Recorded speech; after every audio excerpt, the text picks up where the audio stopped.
Yeah, you can never have too much pitching, right? It seems like you can start every season with an overabundance of starting pitchers, and halfway through the year, you've got like two of them. My name's Ryan Bershinger, and today we're going to talk about some issues with the starting rotation. First off, with some big breaking news with the Dodgers. Bobby Miller sent down due to his struggles. We'll talk about Miller's struggles and what that means for him and this rotation going forward. Bobby Miller is just one of the problems with the pitching staff, but it seems like the Dodgers may have approached the start of the season in the wrong way with one of our starters. I'm Monse and we're going to get into that. That's right. I'm Beau Benson. I'm going to give you all an analogy so some of you nerds will quit complaining and just relax already. Calm down. Let's hang out. Let's chill. Everything's good. It's July. All right, let's just have some fun. This is the Sick Podcast, the Dodgers Zone. Let's get into it. Turn up your volume. Because you're about to listen to the Sick Podcast. The Dodgers Zone. At first, strike three. Dodgers have won it all in 2020. Fernando Valenzuela has pitched a no-hitter at 10:17 in the evening of June the 29th, 1990. If you have a sombrero, throw it to the sky. The sickest LA Dodgers podcast. It's gonna be sick. Yeah, guys, let's just... Dave Roberts is sitting in his office like that dog where the room's on fire. He's like, this is fine. This is all fine. Oh, goodness. I mean, it's triple digits in the Valley, so I don't blame him. Like, oh, God, it's so stupid. I don't even want to go outside. So you're damn fine. hot. Relax. You're acting like you're in Arizona. Suck it up. Oh, my God. Yeah, no, you know what? That's fair. Steve Hartman the other day was like, I get up at 5 a.m. for my morning coffee. The Starbucks is packed already because everybody wants to beat the heat. It's like, all right. I don't think you're lying. Okay, well, speaking of somebody who's not going to be beating the heat anytime soon, Bobby Miller has been sent down. Los Angeles Lakers. Oh, sorry. Oh, my God. It is 112 in Phoenix right now. Oh, That's what I'm saying. That's what I'm saying. Golly. Well, I'm going to Palm Springs in a couple weeks, and I think they just broke their record for the hottest day they've ever had. It was like 128 or something. Hey, that's But again, speaking of triple digits, Bobby Miller's not been hitting triple digits because he's been struggling. Where he's coming off of a start now against a very strong Phillies team, but it's also a few consecutive starts here where he's just simply not looked good since he's come back from the injured list. And in fact, it's looked so bad that he was sent down to AAA. Now, Beau, I'll give you credit because during the start yesterday, you texted us saying Bobby Miller needs to be sent down. Yeah. It looks that bad. It was bad. And my initial reaction was like, I don't know. I mean, sure, it's bad, but given the state of the rotation where you have, a future Hall of Famer and an entire all-star staff on the injured list, I'm like, it's the middle of the summer. Let Bobby work it out in the majors, like we can drop these games. Like, it's fine. He's gonna listen. That's obviously not what the Dodgers are doing. Yeah. So they've sided with Beau here, so don't listen to me. It's fine. Because yes, it's a mechanical flaw. It's got to be something with the fact that coming back from injury, he has tried to over-adjust something in some manner. And now at least he's not hurt, but he's just bad. And it's not something you want to see from a guy who was a top pitching prospect and came off of a great rookie season. Yeah, I think it was clear when you looked at the pitch tracks or whatever you want to call it, the location for the home runs that he gave up yesterday. Those were what we like to call dick middle fastballs. Those were getting parked if you or I were in the batter's box. Yeah. Anybody or in the batter's box. Yeah, anybody in the batter's box. Those were not good pitches at all. So he needs a mental reset. He probably needs a physical reset. I wouldn't be shocked if he spends the rest of the year down in AAA. I've not liked anything from Bobby Miller this year. It's not been pretty. I think we just all had a lot of hope, right? Like to start the season with Bobby Miller. I definitely did based on last year. And then even his start this year, it wasn't great. It's just, I think I held on to hope where it's like, oh, it's there. Yeah. He's going to get it. And then with all of the injuries, I feel like the Dodgers have been put in a position of like, what do we do? We are going through so many injuries. Do we rush players back? Do we bring them back knowing that maybe they're not all the way there? And I think, unfortunately, for Bobby Miller, he's just been put in a tough situation with all the injuries surrounding him that maybe he just was pushed back to return way faster than he should have been. Because I agree, it just looks like he doesn't have a lot of control unless it's going right down the middle, which is not the control that you want. And so I hope that you're right, that like maybe a breath of fresh air somewhere else, like a mental reset is what he needs. But it just seems like I have been holding on to hope for with Bobby Miller, and like I'm losing the hope. You know what I'm saying? Yeah, and he's like the only guy on the staff with like a fuck you fastball that is just fun to watch. Yeah. Buehler doesn't. I've written off Walker Buehler entirely. I don't expect him to ever be what he was before, given the multiple Tommy Johns and just the sticky stuff ban. So, like, yeah, there was a lot riding on Bobby Miller kind of being that guy, which could have also been a lot of pressure for him. And, you know, there's any number of things that could be wrong, but it was very it was very disappointing to see his last couple of starts. He is coming off a season where he was asked not only to start a playoff game in his rookie year, but also kind of be the best pitcher on the staff going into the postseason.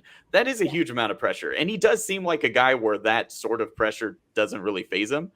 He does have that confidence about him. Yeah, it seems like he welcomes it, but it can definitely add up for sure. Yeah. Especially when you're pitching for a team like the Dodgers where the expectation is World Series or bust.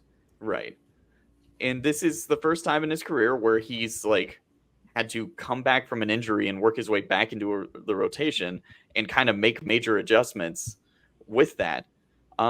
So to see the struggles, it's not super surprising. Maybe I'm overly optimistic. I think that he's still going to be fine. I think that in a couple months we'll see him back in the rotation.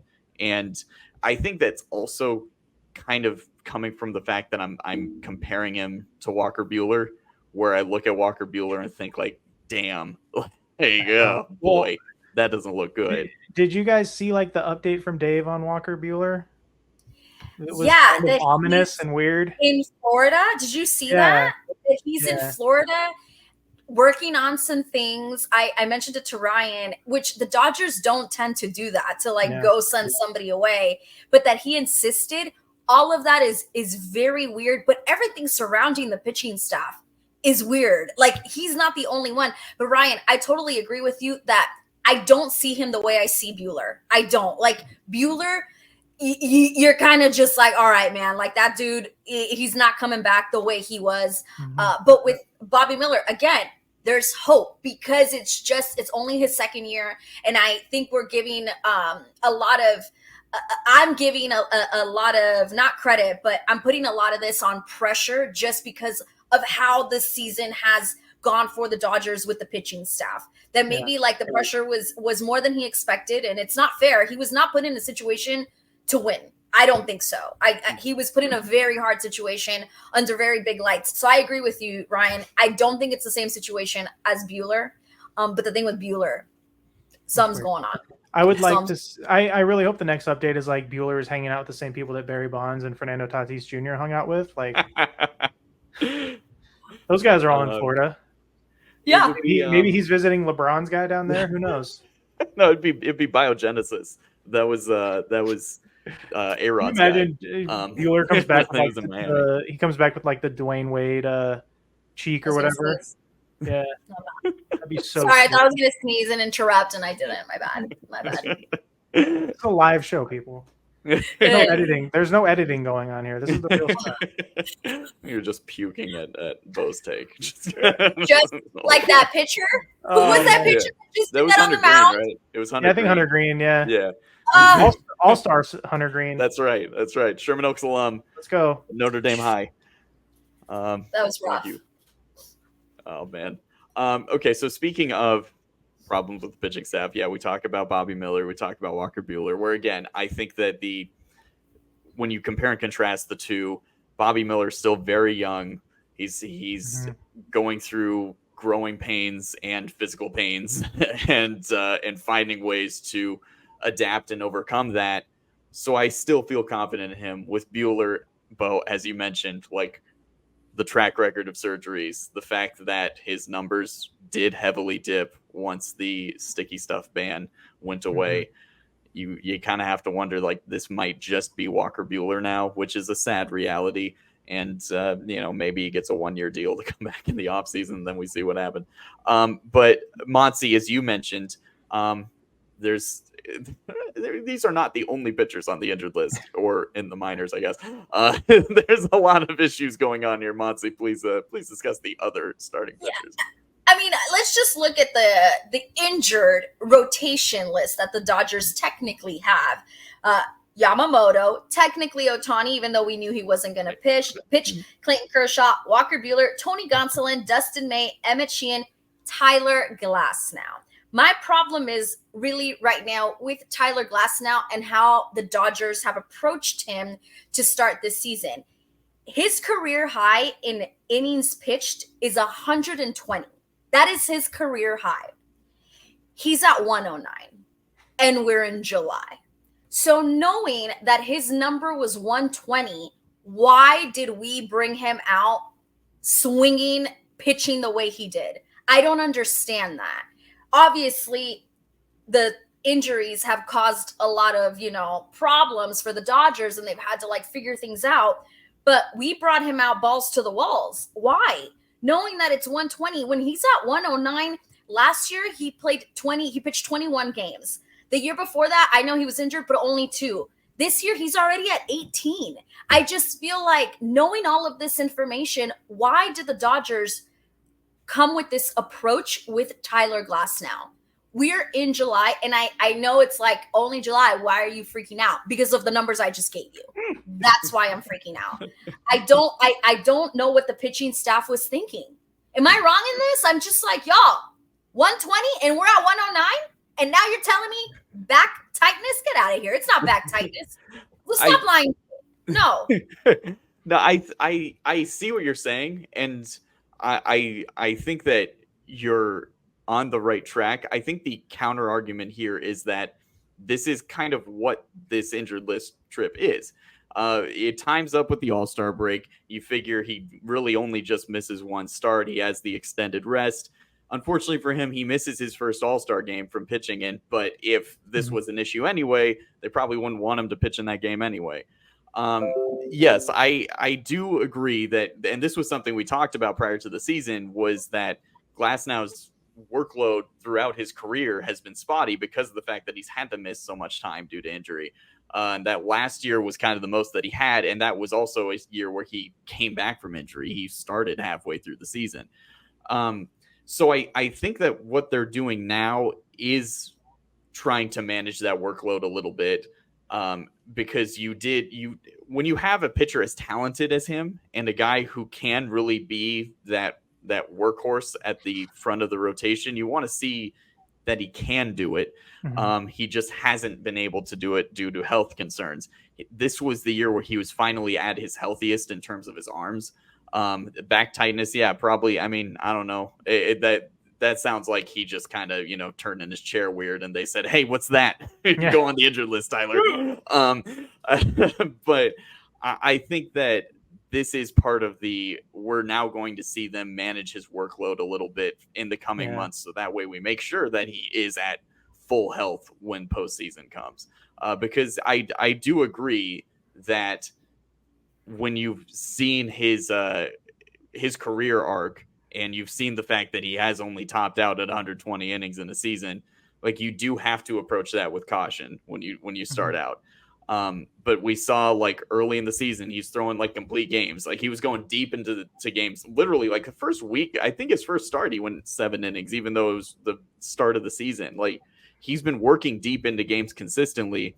And given how good he had been for the first few months of the season, he got roughed up over his last few starts. But it was kind of hard to rein that in, given how good he was to start the season, and giving him a well-deserved all-star selection.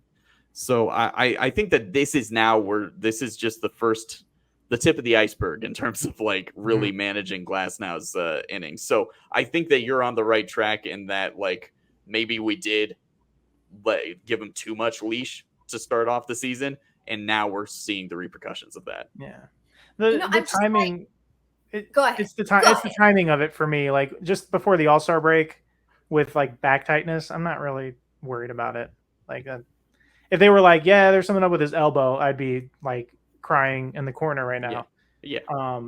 But back tightness is just kind of like a general ouchies. Like you should just be able to say like, oh yeah, he's got a boo-boo and he's going on the IL for 15 days. And like, we should all just know. That's fine. It is what it is. Well, see, that's my point. I don't think it's back tightness. I think we're being lied to. Oh yeah, I think they just want to put him on. We probably are. Yeah. Obviously it's his arm, which has been an issue before. I'm just like, I don't know. Don't tell me that sometimes we need to protect the player from themselves, but then you go and you do this. I thought we were supposed to protect the player from themselves. So even if Tyler Glasnow was like, I'm ready, I could do this, it's like, well, we're not going to let you just do this, even though you think you're ready. We need you for October. And so it's like, Ryan, what you're saying is very logical, but I feel like typically the approach is save the player from themselves. Mm-hmm. That's usually what you're telling me. Yeah. Yeah. And I agree. I think that is what they're doing here. And I don't, for the right, I see what you're saying now in terms of you think that they're actually covering a more serious injury. I think it's the opposite. I think he's completely healthy, and they just want to rest him. I don't think it's anything, because if there was, the guy that I'm concerned about is Yoshinobu, because until Monty listed his name, I forgot he existed, because I have not heard one peep about. I forgot. I did not know he was a person. They've not said anything. The silence on him is very alarming. It is very loud. Like, I don't know if he has an arm. Is he even seen at the stadium ever? No. And I'm glad you say that, because Kershaw's there almost every day. I literally see him running with his little headband and his little hair floppy flop up and down. The fans, I haven't seen Mookie out there, but the fans have seen him when they come to, like, they get off a tour and they're like, we just saw Mookie, he was on level 1. So they've seen him, but like out on the field, I literally see Kershaw all the time. Yamamoto, nobody has seen him. I'm telling you, I don't like it.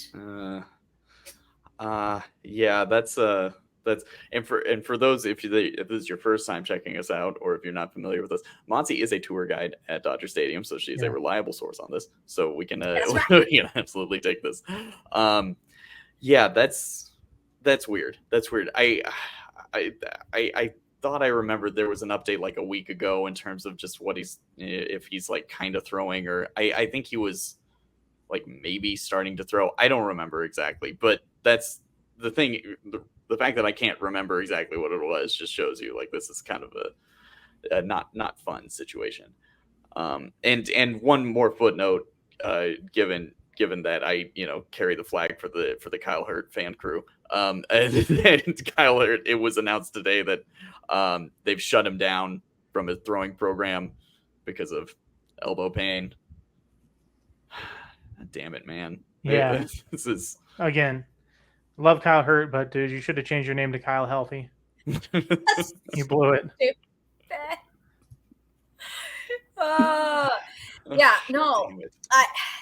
It's funny because it's not funny, but for how many episodes were we like the hitting 6, 7, 8? They're not doing anything, and they're still not. But it's like the big problem right now does feel like it's our pitching staff. It's just. Well, I mentioned it last week, and now it's starting to catch on. So once again, thank you all for listening. It's crazy how that works. But no, it's the pitching is so obviously an issue.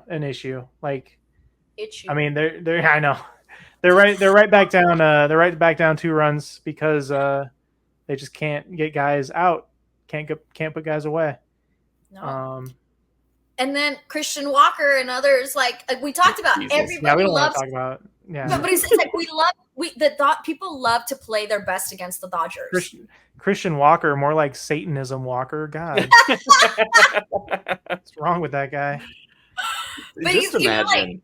It's just like if the Dodgers were to acquire Christian Walker, you have 81 home runs already baked in because of the 81 home games, and then you figure he'll hit like 20 or so on the road. I would acquire him just to put him in Oklahoma City and never have to see him again.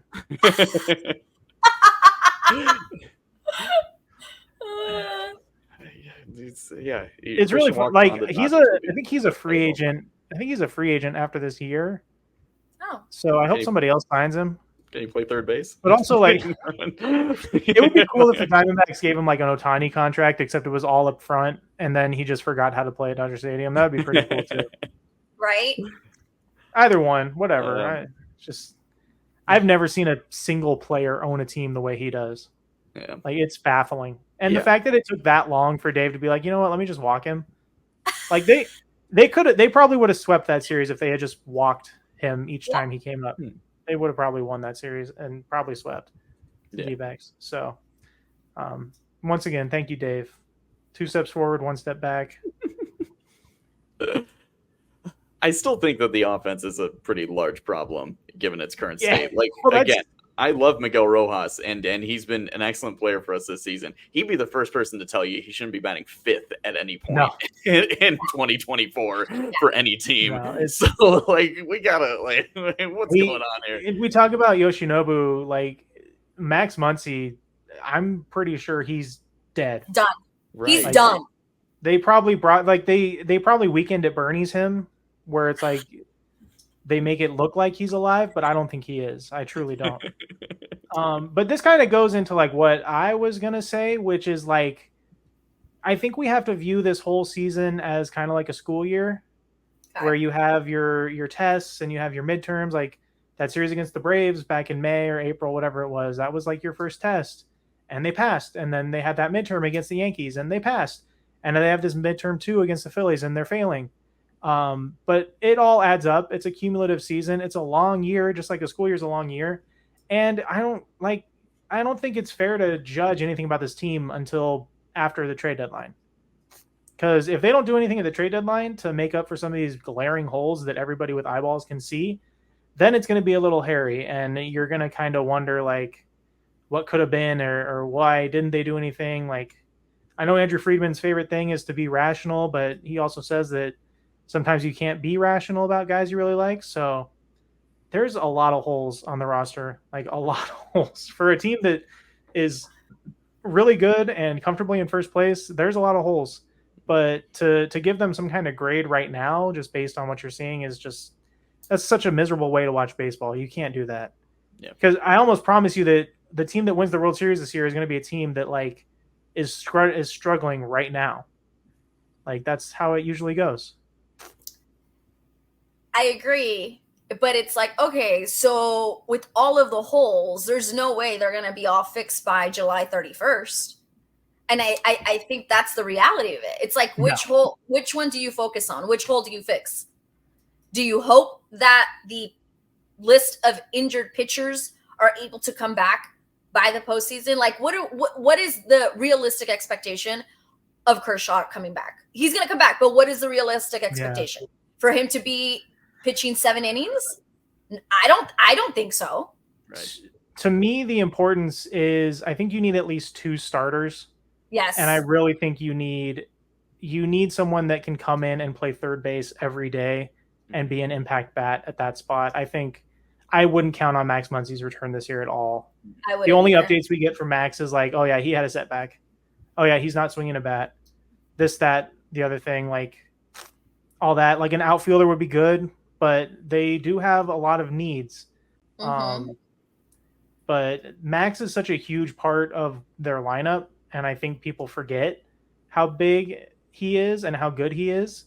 I think Birch has mentioned it before. Like, I don't want to hear anybody ever complain about Max Muncy again. Like, I really don't. He's a huge key to this lineup. Yeah.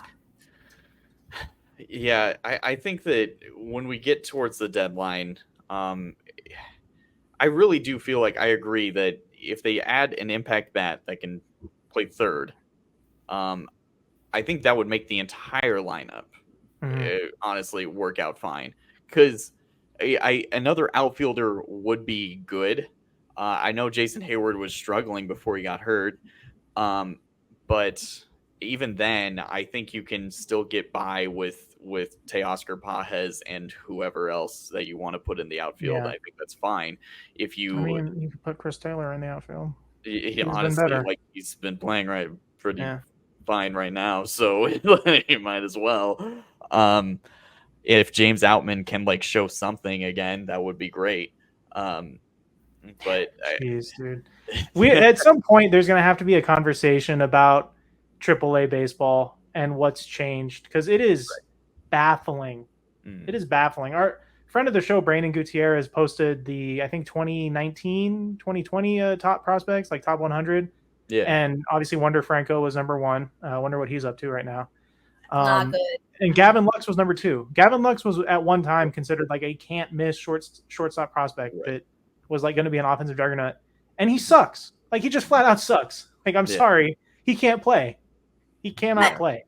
I mean, I do think he's not a fair comparison just because of his injury. No, and that happens, but it's just he's never, like, he kind of looked like the guy you thought he could be, but even before his injury, he never looked like the number 2 overall prospect in baseball.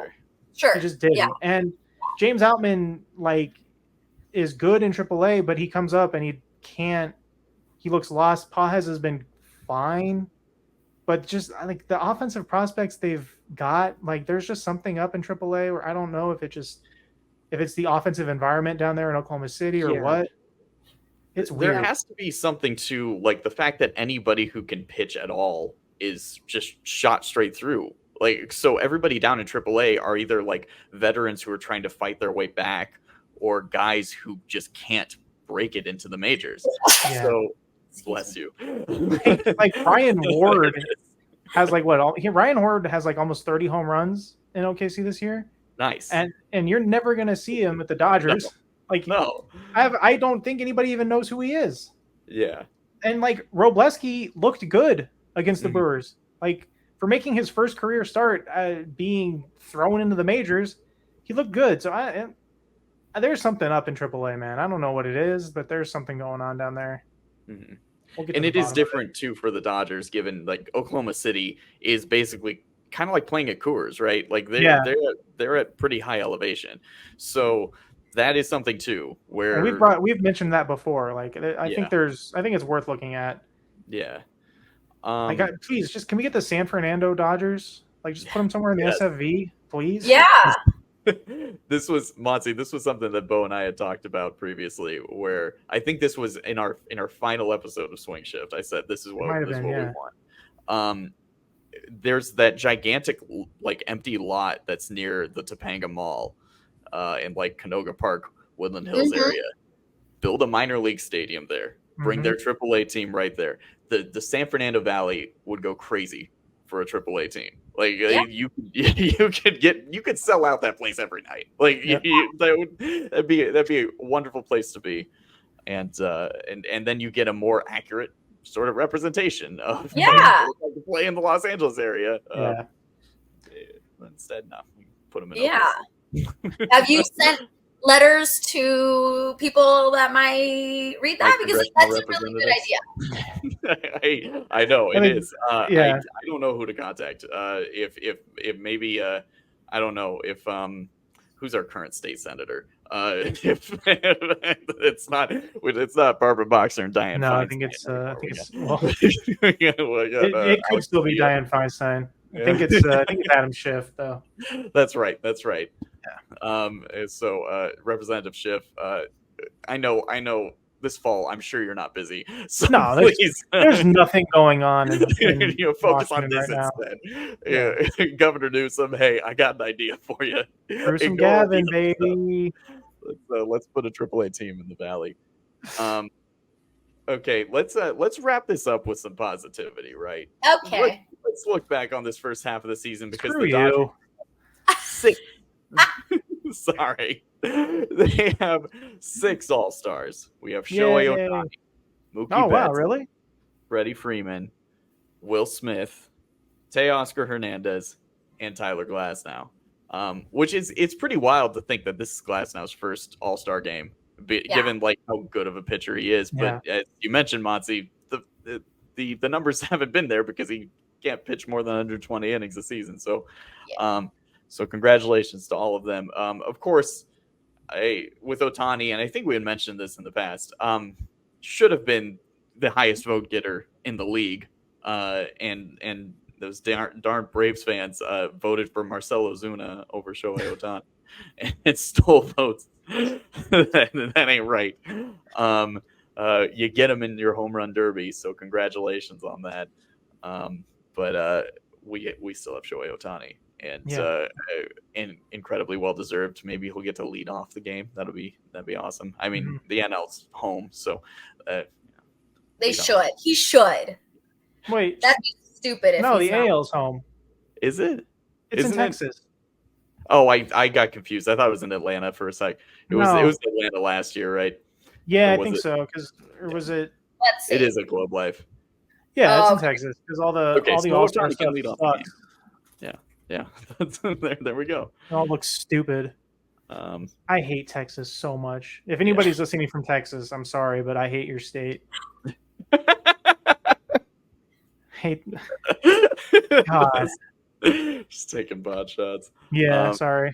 Sorry. Hey, if anybody wants to buy me a Shohei Ohtani autographed Fanatics Authentic framed Chandler game model bat Shadowbox collage, it's only $4,000 on Fanatics. So, wow. Yeah. My birthday's in October. Anybody listening? I'm just trying to look at the All-Star stuff. Yeah, no, it looks awful. Looks just stupid, ugly, much like Texas. Mookie Betts still makes the All-Star game despite the injury, but that's how well deserved it is. Yeah.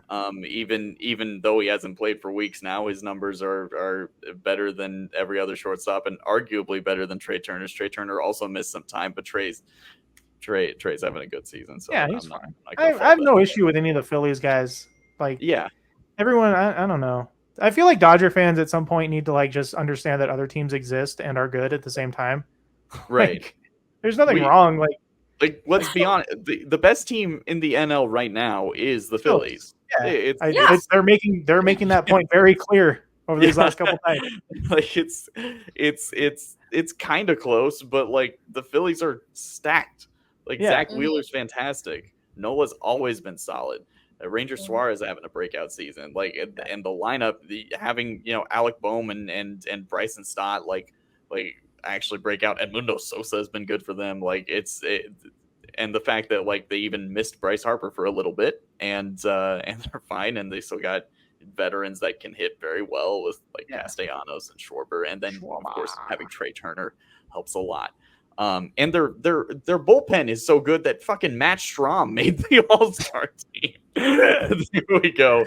There you go. How did you? How was that? Was that sold at the stadium? The vote? No, I got real lucky. If you're listening to the show and not watching the show, I'm wearing a shirt from 2022 that says "Vote Mookie and Trey." I don't know why the Dodgers didn't do this again, but this year, the 2022, they had the Blue Crew wearing shirts with the like QR code. And if you scanned it, it took you immediately to go vote.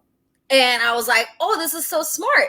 And then there was a department who made shirts like part of the Blue Crew, but like the like people that weren't actually the Blue Crew were wearing these shirts. And there was Sierra who was working it. And I was like, girl, get me a shirt. Not my department. I don't work with them. She was like, let me see what I can do. And then it was on my chair when I walked into the office the next day. And I was like, that girl coming in clutch.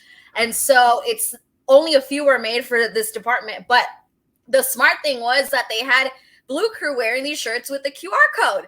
And then people were scanning and immediately taking them to vote. I don't know why we don't do that now. Like, yeah, no, we're behind on the All-Star stuff. But it's weird. like, make it easy, because like I don't vote. I'm not gonna lie to you guys. I don't vote. I don't really vote for NBA. I have in the past for like Blake Griffin. You know what I'm saying? Because I'm a Clipper fan. But I typically don't do the voting for All Stars. But if you make it easily accessible, I will do it. That's so funny you mentioned Blake Griffin. I was just thinking about him today. What a guy.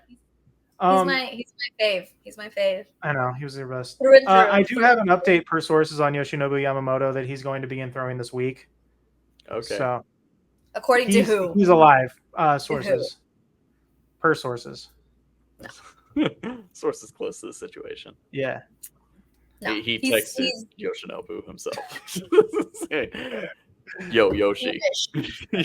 You do it as one word too. Yo, Yoshi. What's good when you throw in Yoshi. LOL? And he goes, next week, LOL. And you're like, okay.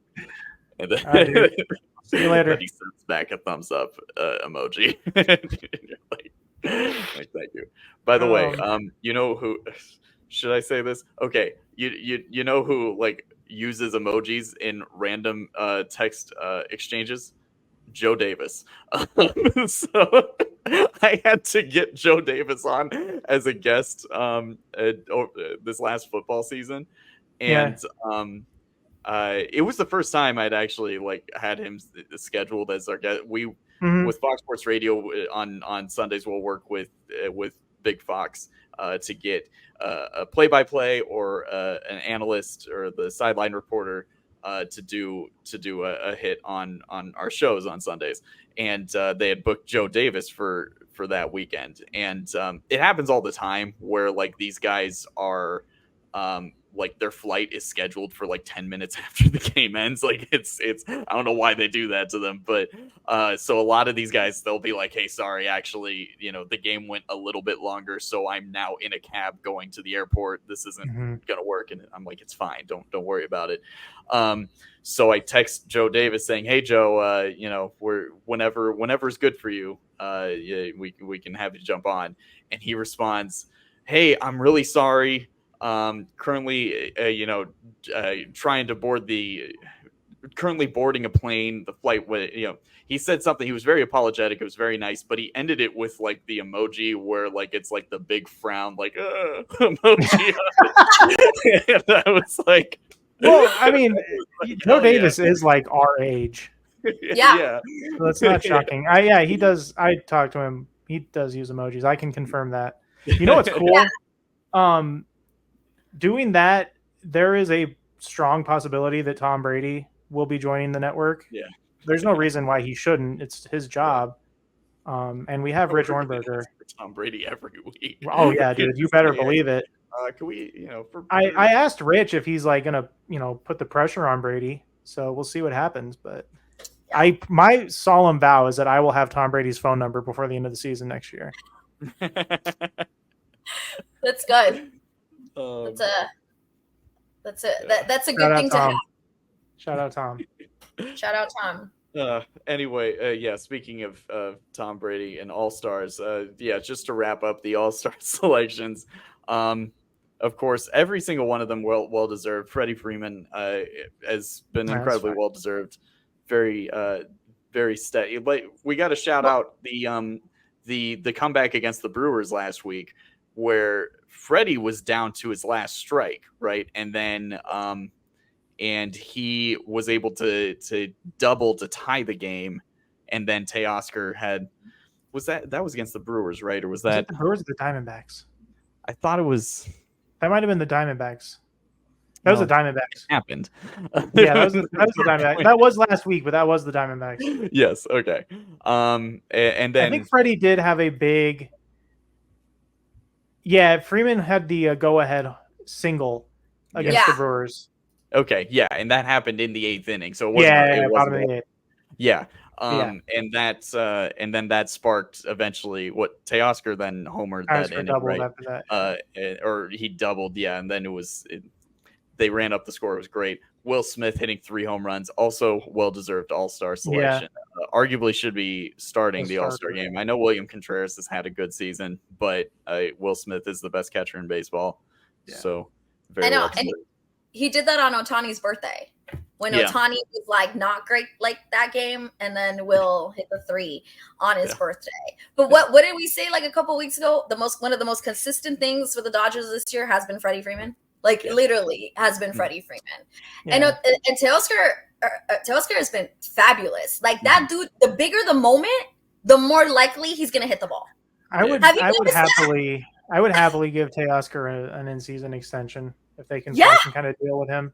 That dude, I swear, every time it's a big moment under big lights, that dude's like, I got it. He shouldn't have to bounce around the league anymore. No. Free Teoscar. Well, no, don't free him. Stay. Teoscar. Teoscar. Don't leave. And of course the aforementioned Tyler Glasnow also making his first All-Star game. So congratulations there. So yeah, 6 All-Stars. We got the All-Star game, the home run derby. Teoscar's doing the home run derby, baby. That's right. Yes. So we get to see more. And that I'll see y'all in 2 weeks when we're complaining about his swing being destroyed. Yes.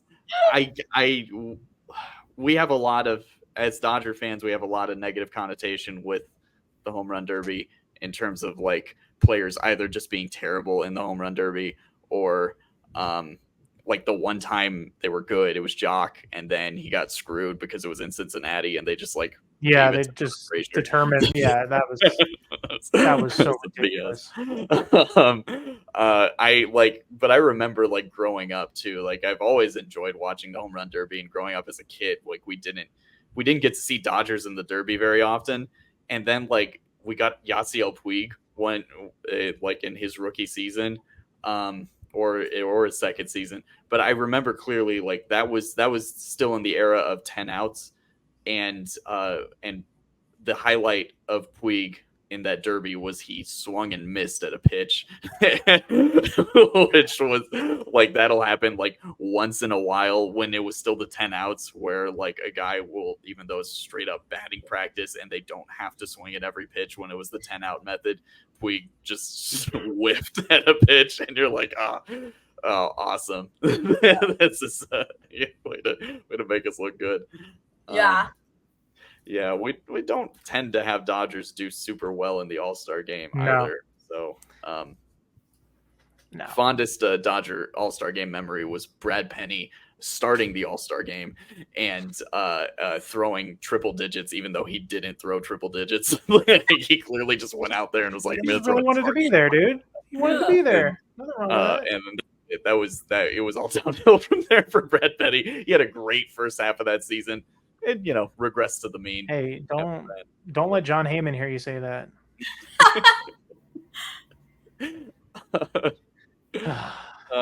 Anyway, so we'll enjoy the All-Star game. Didn't even mention Mookie. I was like, we're not going to mention Mookie in the home run. Yes, he did do the derby. That's right. Yes. When? That's that. Yeah. When the All-Star game was in LA. Yeah. That's right. And it was no bueno. I mean, it was fine. No, they're never good. It was fine. Yeah. Nobody expected him to go out there and do that. Right. No, I think Teoscar can get like at least 5. Yeah. Like Teoscar's more of a derby kind of player. Like Mookie's not really a home run derby guy. Like he very clearly just did it because it was in LA and he thought it sounded fun. and so they threw him the bone. Well, he said his wife was like, come on, you should do it. Like, check it off the box, like type of thing. That's what he says, that it was like his wife encouraged him to do it. It's like, don't you want to do all the things that you can do if given the opportunity? Yeah. Beau's like, no. No, sorry. I just watched Ohtani stare at a pitch right down the middle of the zone. Nice. But good. Just fine. But yes, best of luck to Teoscar. I think it's good actually. Like I'm only like, if there was anybody on the Dodgers that I would want to do the Derby this year, it's Teoscar, because I think that he wouldn't have an issue with it. I think he would have fun doing it, and I don't think it's going to ruin his swing. I think we're fine. Let's hope so. Yeah. And he's not, it's not like Ohtani, who's like still recovering from a surgery, right? Like it's still. Let's throw Teoscar out there. That's fine. Yeah, it's fine if you exit in the first round. Then you don't have to work as hard. So that's okay. I forget who it was. Someone recently was like, if pitchers are going to throw first strike fastballs, why don't you just swing at it?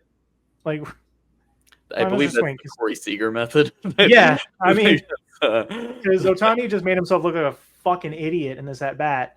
First pitch was right down the middle for a strike, and then he just flailed wildly at two of them. And that's Matt Strahm, dude. It's Matt Strahm, Ohtani.